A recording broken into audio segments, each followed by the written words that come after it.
Assalamualaikum warahmatullahi wabarakatuh. Alhamdulillah wassalatu wassalamu ala Rasulillah Sayyidina wa Maulana Muhammadin wa ala alihi wa sahbihi wa man tabi'ahu bi ihsanin ila yaumiddin amma ba'd. Malam hari ini kita lanjutkan bab kita kajian, yaitu sampai pada fi adabin naumi, adab tidur. Demikian lengkapnya agama kita mengatur kehidupan kita, sampai urusan tidur saja juga diatur. Kenapa? Karena tidur kalau tidak diatur ya sampai naik, dan resikonya juga besar. Orang tidur ya war gluso, sudah tidur saja. Kebetulan jatah hidupnya itu ajalnya datang di jam 2 malam misalnya, sehingga dia meninggal itu dalam keadaan tidur. Maka yang menentukan apakah dia itu husnul khotimah atau su'ul khotimah, bagaimana keadaan dia pada saat masih sadar. Sehingga sebelum tidur itu ya diatur, agar apa? Agar kedudukan kita itu, posisi kita atau keadaan kita itu dalam posisi yang baik dan benar. Sehingga ketika misalnya kita meninggal dalam posisi tidur, kita bisa menjadi husnul khotimah karena pada saat mau tidur kita itu membuat keadaan kita itu dalam keadaan bertakwa kepada Allah Subhanahu wa taala.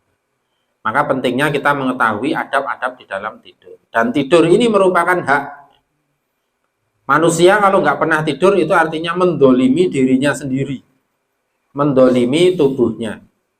Nah, yang pertama itu ada di dalam surah Al-Qasas ayat 73, wa min rahmatihi ja'ala lakumul laila wan nahar. Dan termasuk kasih sayang Allah itu dia menjadikan bagi kamu, bagi kita ini, al-lail wan nahar, malam dan siang. Litaskunu, untuk kita itu tenang. Fihi, di dalamnya, walita betahu min fadlihi, dan untuk kita itu mencari keutamaan atau mencari fadilah, karunia. Wala'alakum tashkurun, dan agar supaya kita ini bisa bersyukur, berterima kasih kepada Allah Subhanahu wa taala. Surah An-Naba ayat 9 itu juga difirmankan oleh Allah Subhanahu wa taala, wa ja'alna naumakum subata, dan kami jadikan tidur kalian itu sebagai istirahat. Maka tidur itu sebenarnya bagian dari ibadah. Ya, bagian dari ibadah. Bahkan orang yang ahli maksiat itu ya tidur itu malah menjadi ibadah utama dia, karena ketika dia tidak tidur dia malah maksiat. Jadi ketika dia tidur aman dia. Sehingga tidur itu satu ya, kalau secara sunatullah dia memang sebagai sarana untuk istirahat, untuk menguatkan tubuh. Kemudian kita bisa beribadah lebih kuat lagi. Makanya di dalam syariat kita, syariat agama kita itu kalau tidur ya mestinya tidak terlalu malam. Ya nanti kita bahas ada di bab ini. Yang pertama, adabnya di dalam tidur yaitu alla yu'akhiru naumahu ba'da sholatil isya. Ya, tidak mengakhirkan tidur sesudah sholat isya. Artinya tidak begadang. Orang melek ilah kecuali li dzaruratin, kecuali karena sebab ada kebutuhan. Ya. Kamudzakarati ilmin, seperti sekarang ini misalnya. Mudzakarah ya, untuk mencari ilmu itu boleh. Atau untuk muhadatsati dhaifin, untuk menanggapi tamu kalau ada tamu. Tapi tamu itu juga harus, yang jadi tamu juga harus tepo-tepo. Saya itu pernah nemoni tamu, jadi ngantuk tenan, Pak. Karena ya kewajiban saya sebagai tuan rumah kan nemoni tamu. Nah, ternyata tamu ini ngantuk. Jadi ngantuk itu tertidur tuh. Jadi malah tertidur lah, aku lagi, wah ini piye iki. Jadi tuan rumah malah ngancani wong turu gitu ya. Itu pernah terjadi. Ini tenanan itu, tenanan ya. Itu pengalaman saya. Artinya begini juga, ketika kita itu berlaku sebagai orang yang bertamu di malam hari itu juga tepo-tepo. Lihat-lihat sekiranya yang kita tamuni itu dia gimana. Kecuali kedaruratan atau ini ya, kebutuhan tadi ya. Misalnya ronda itu kan memang kebutuhan. Rondo ini dewi ya rondo silaturahim. Ya, healing. Ya kita itu kan mohon maaf kadang-kadang nek nggak ada itu ya kita itu silaturahim ya nggak cover ya. Ya silaturahim kita di masjid, tapi kadang-kadang li jagongan iso mirunggan ngono ya memang memang sisi positifnya ya seperti itu. Tapi ya untuk jujukan kalau ada sesuatu gitu ya. Karena negara masyarakat kita kan, kampung kita kan aman. Atau bercengkerama dengan keluarga. Makanya amalan Rasulullah amalan malam ya, pada sholat isya itu bercengkrama dengan keluarga, tidur dan tahajud. Itu sebenarnya amalannya itu. Maka diseyogyakan kita kalau tidak ada kebutuhan ya sekedar segera istirahat. Segera istirahat. Kalau saya tanya-tanya Pak Dokter itu yo idealnya kita itu sebenarnya jam 9 wis tidur. Jam 9. Idealnya. Intinya kan setelah misa itu sebenarnya bercengkrama sebentar dengan keluarga atau ada tamu ya jam 9 kemudian istirahat. Kalau jam 9 istirahat, insya Allah nanti jam-jam 3 itu sudah ngelilir. Sehingga ketika sholat tahajud, sholat malam itu mengerjakannya tidak beler. Gitu. Artinya memang sudah seger. Dan bagi yang sudah sepuh-sepuh itu sudah mestinya lebih sedikit. Tidurnya lebih sedikit. Tapi lebih sedikit pun tetap ada standarnya ya setidaknya 6 jam dalam sehari. Nah, kita diseyogyakan untuk tidak mengakhirkan ya, tidak begadang kecuali li darurati, kecuali untuk kebutuhan. Ayat stahida fi alla yanama illa ala wudu'in. Bersungguh-sungguh ya untuk kita itu tidak tidur kecuali dalam posisi berwudu. Jadi sebelum tidur hendaknya kita wudu terlebih dahulu. Nah ini nanti itu tadi yang saya sampaikan di depan tadi, kalau kita meninggal dalam posisi tidur, maka kita meninggal dalam posisi suci. Meninggal dalam posisi suci, dan itu merupakan fadilah yang luar biasa.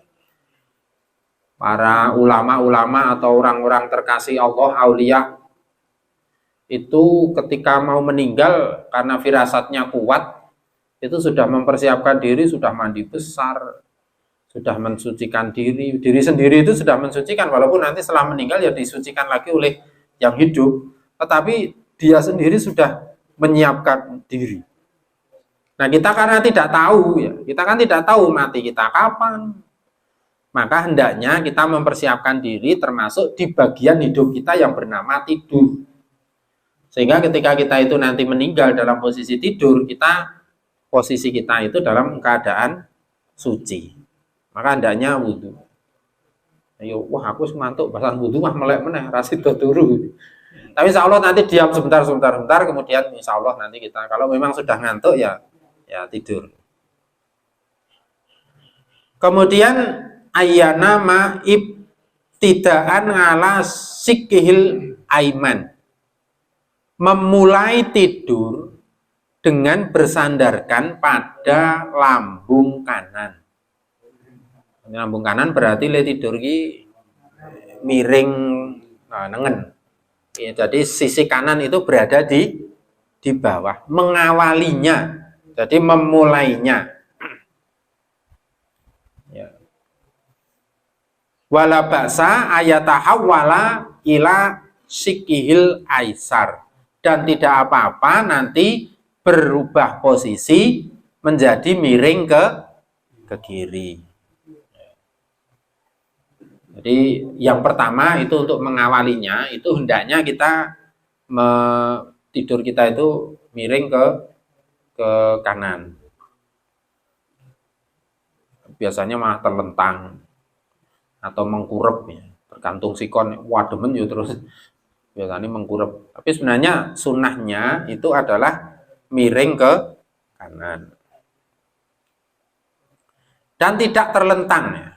La yattaji'u ngala batnihi. Jadi tidak terlentang, tidak tengkurap, itu yang sebisa mungkin dihindari. Kemudian membaca doa-doa ayyaqula subhanallahi walhamdulillah wala ilaha illallah wallahu akbar salasan wa salasina 33 kali seperti zikirnya kita mau sholat. Kemudian yang jelas membaca kalimat tauhid. Kalimat tauhid itu selalu kita baca untuk merefreshing syahadat kita. Ketika bangun nanti juga kita ulang lagi. Maka hendaknya kita membaca ini. La ilaha illallah wa la syarikalah lahul mulku wa lahul hamdu wa huwa ala kulli syai'in qadir. Nah, kemudian seyogianya itu membaca surah. Ya, membaca pertama ayaqra al-Fatihah. Membaca surah Al-Fatihah. Kemudian awala suratil Baqarah. Awal surah Al-Baqarah ilal muflihun sampai yang kalimat muflihun itu ya. Jadi Al-Baqarah alif lam mim dalikal kitabula. Nah, itu sampai ulaika ala hudam mir rabbihim wa ulaika humul muflihun sampai di situ. Kemudian dilanjutkan dengan wa ayatal kursi. Tengah-tengah, tadi depan, tengah, dan nanti belakang. Ya.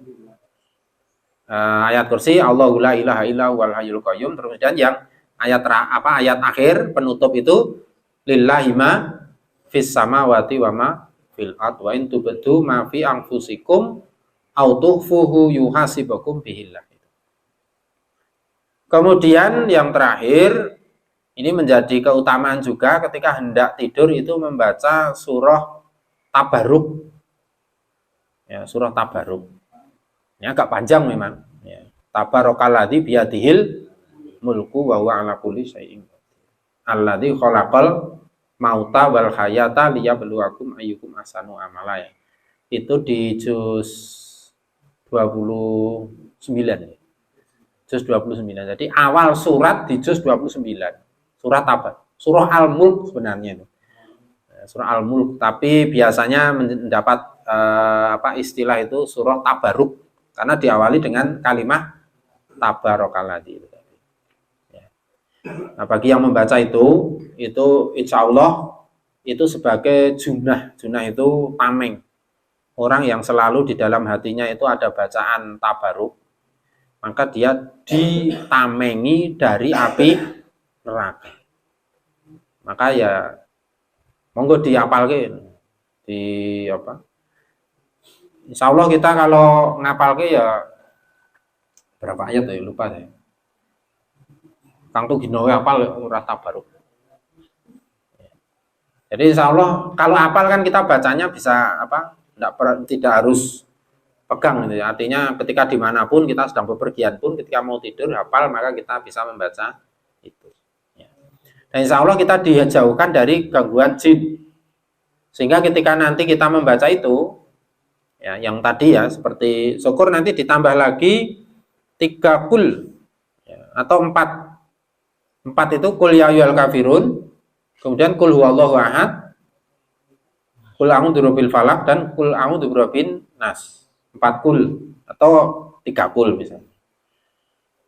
Maka insya Allah kita terhindarkan dari gangguan jin. Sehingga tidur kita itu nanti tidur yang pules, kemudian tidur kita itu bermutu. Ora kok pakai turu dilit wis doyak-oyak wong edan. Mlayu brono yo kecekel lho. Dulu ning diwe iki ketemu aja. Yaitu bisa jadi kita tidurnya tidak berdoa. Insya Allah kita itu kalau selalu berdoa, jin itu tidak akan bisa banyak berbuat mengganggu kita. Karena kekuatan senjata kita ya doa itu. Jenengan mau nanti pulang gitu ya, mau masuk hendaknya juga mau masuk rumah membaca ta'awudz. Ya, membaca ta'awudz. Kalau tidak baca, ya jin bisa ikut masuk. Masuk ke rumah kita, masuk ikut bermalam di rumah kita. Kemudian begitu masuk pintu ucapkan salam. Ada di rumah ada orang, assalamualaikum warahmatullahi wabarakatuh. Kalau di rumah nggak ada orang, ya memang dewi, manggon dewi. Atau memang kita tahu di rumah nggak ada orang, ya kita salamnya untuk kita. Assalamualaikum wa ala ibadillahis sholihin, seperti tahiyat itu. Ya, tahiyat itu. Masuk, kemudian kita ya nanti mau aktivitas apapun kita hendaknya berdoa lagi. Nek luput ya, misalnya luput di dalam doa-doa yang awal itu, tengah-tengah itu kita masih isi ngamali. Mau makan ya doa. Ya, doanya makan itu ya sebenarnya yang simpel adalah Bismillah. Saya melihat hadis-hadis tentang doa makan, semuanya Bismillah. Ketika ada anak tiri Rasulullah itu makan mau ambil ya ulam samillah gitu aja. Sebut no asmani Allah. Udah gitu aja, samillah. Jadi bacaan anunya itu Bismillah yang pokok. Ini mau menggunakan doa Allahumma barik lana ya enggak apa-apa, itu doa yang baik. Karena doa itu kan bebas. Ada doa itu yang utama, itu ada di dalam Al-Qur'an itu paling utama. Di bawahnya itu doa yang tersurat di dalam hadis. Tingkatan ketiga doa yang memang tidak ada di tidak ada di Quran, tidak ada di hadis itu, tapi para sahabat itu memberi contoh. Kalau tidak ada sama sekali ya dengan bahasa Arab. Gak bisa bahasa Arab ya bahasa kita.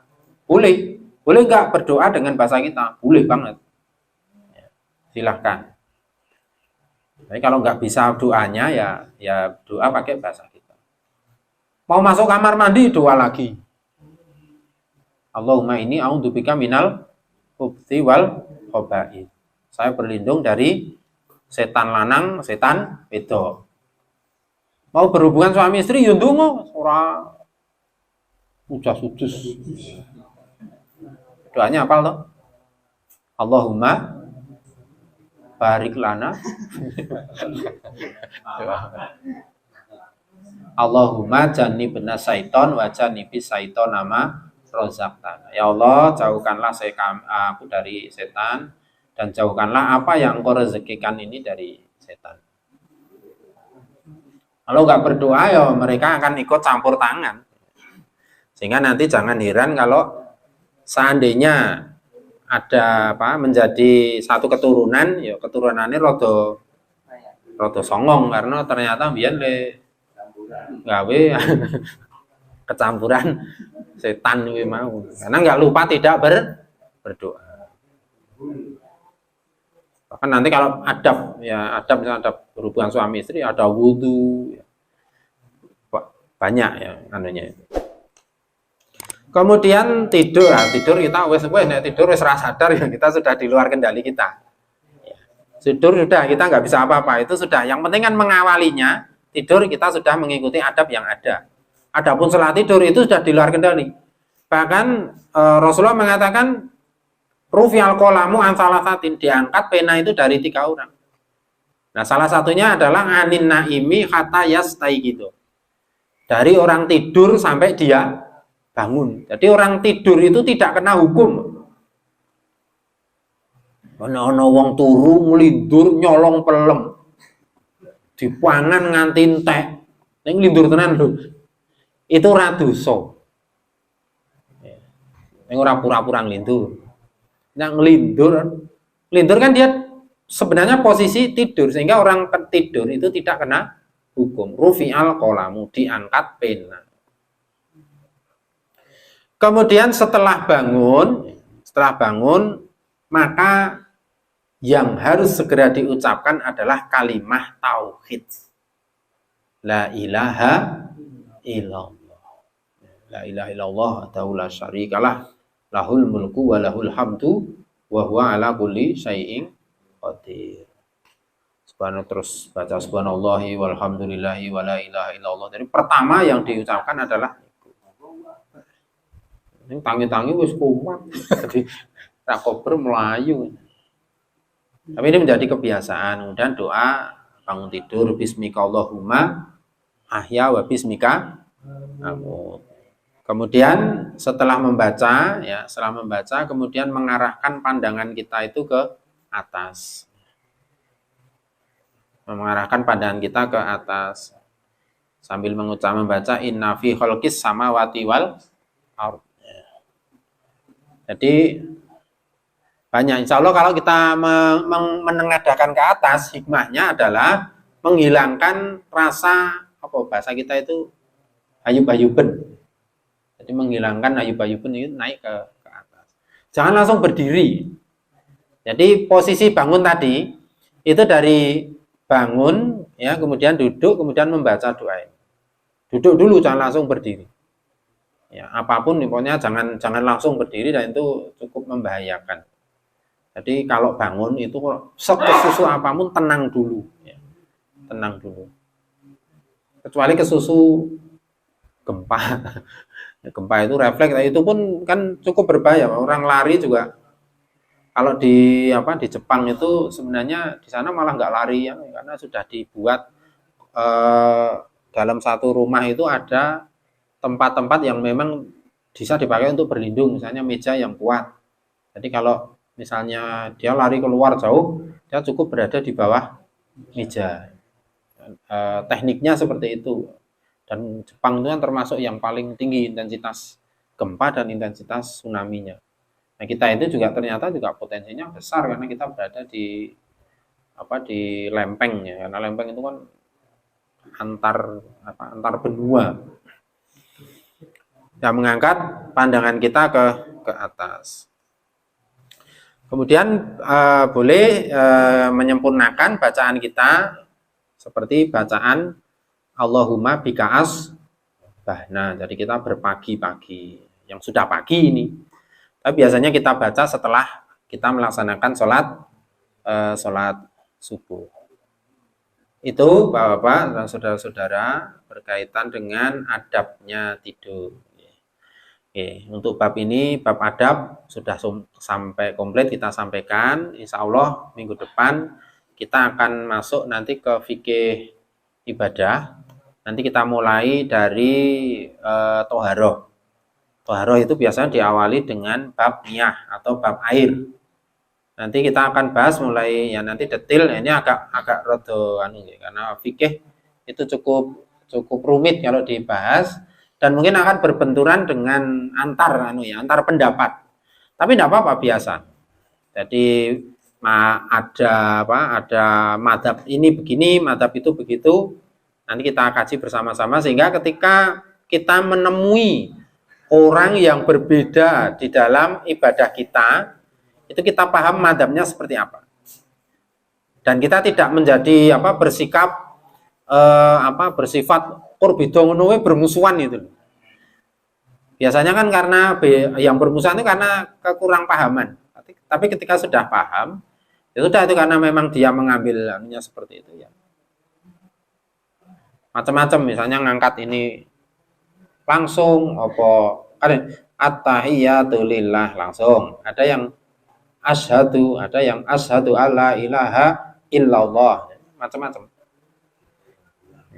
Masing-masing itu memiliki sudut pandang yang berbeda-beda. Kadang-kadang jadi dalil yang dilihat itu bisa jadi sama loh ya. Yang dalil yang dibaca, yang dipakai itu sama, hanya cara memandangnya berbeda. Seperti contoh yang kemarin saya sampaikan itu, memandang satu peristiwa orang itu memandang satu peristiwa yang sama, itu beda. Yang saya contohkan kemarin, ada dua meja di restoran, yang satu itu ada laki-laki dan perempuan makan satu piring. Meja satunya satu orang makan dua piring. Menurut jenengan, sing ngenes sing mana? Sing ngenes sing mana? Sing satu orang mangan rong piring, apa sing dua orang mangan sak piring? Kan tergantung sudut pandang. Sudut pandangnya romantis, sing ngenes sing dewi. Wah, kayak jomblo ranti kanca. Kalau sudut pandangnya itu makanan, sing ngenes sing satu piring untuk berdua. Sehingga itu salah satu contoh ketika satu peristiwa saja itu bisa dimaknai atau bisa difahami berbeda karena memiliki sudut pandang yang berbeda. Makanya nanti juga kita melihat pendapat Imam Syafi'i seperti ini, Imam Malik seperti ini, ya, Hanafi seperti ini, Hambali seperti ini, sudut pandangnya dari mana? Ya, kemarin sudah kita singgung seperti telek pitik najis apa ora itu nanti sudut pandangnya akan karena berbeda. Kalau itu bukan dalilnya memang berbeda dan cara mengambil hukumnya memang berbeda. Tapi setidaknya biar kita tahu gitu ya. Adapun jenengan mau ambil yang mana silakan. Saya lebih condong ambil yang ini, monggo. Saya tidak memaksa harus ini enggak, tapi kita sampaikan ini loh, mazhab anunya begini, kemudian ini yang cocok dengan kadar keilmuan saya menangkap itu, oh saya lebih cocok dengan yang ini. Cocoknya itu rakur main perasaan ya, tapi dengan main logika keilmuan kita masing-masing. Mana yang bisa diterima dan insya Allah itu sudah merupakan pendapat para imam mazhab itu, insya Allah ya beliau-beliau kan ulama-ulama besar. Ya, itu yang dapat kita sampaikan malam hari ini. Insya Allah minggu depan kita lanjutkan dengan bahasan fikih ibadah. Terima kasih. Kita akhiri bila taufiq wal hidayah. Nasrun minallahi wa fathun qarib. Assalamualaikum warahmatullahi wabarakatuh. Waalaikumsalam warahmatullahi wabarakatuh.